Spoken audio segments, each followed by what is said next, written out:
গরমের ছুটি পড়ার পর থেকে গপু দুপুরবেলা কিন্তু একটুও ঘুমাতে চায় না, যে কারণে সারা দুপুরটা টিভি দেখবে। তাই ওর ম্যাডামকে বলেছিলাম যে তুমি একটু পারলে বিকেলের দিকে পড়াতে চলে এসো। তো ও সেই মতোই পড়াতে এসেছিলো। আর সন্ধে হয়ে যাওয়ার সাথে সাথে আমি ভাবলাম একটু ধূপকাঠিটা চারিদিকে দেখিয়ে দিই। এরপরে আমি চলে গেছিলাম নিচে, মা বানিয়ে রেখেছিল চাটা খেয়ে লেগে পড়লাম রাতের ডিনারের জন্য।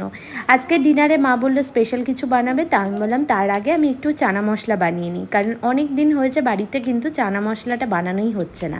আর চানা মশলাটা একদম সিম্পলভাবে বানাবো, খুব বেশি কিছু মশলা দিয়ে একদমই বানাবো না, যেহেতু গরম পড়েছে। এই গরমের মধ্যে বেশি মশলাদার খাবার একদমই ভাল লাগছে না। আর বাড়িতে যে কোনো বানানো জিনিসই দেখবে টেস্ট হয় বেশি বাইরের কেনা জিনিসের থেকে। বাইরের ওই ঝাল লঙ্কার ঝালের চানার তরকারি ও সমস্ত একদমই আমাদের কিন্তু ভালো লাগে না খেতে। তো মা কাবলি চানা এরকম ভিজিয়ে রেখেছিল দুপুরবেলায়, তো আমি সেটাই বানাচ্ছিলাম। আর এদিকে মার আমার যা মিলে রেডি করছিল রাতের যেটা বানাবে আর কি। চানা মশলার সাথে সবসময় লুচি কিংবা রুটি এগুলোই খেয়ে থাকি, কিন্তু মা আজকে বানাবে চালের রুটিই বানাবে মা। তো আমি তার জন্য চানা মশলাটা রেডি করে রাখলাম। তারপরে এবার চানা মশলাটা বসিয়ে দিয়ে সোজা চলে গেছিলাম ওপরে গপুকে একটু পড়াতে।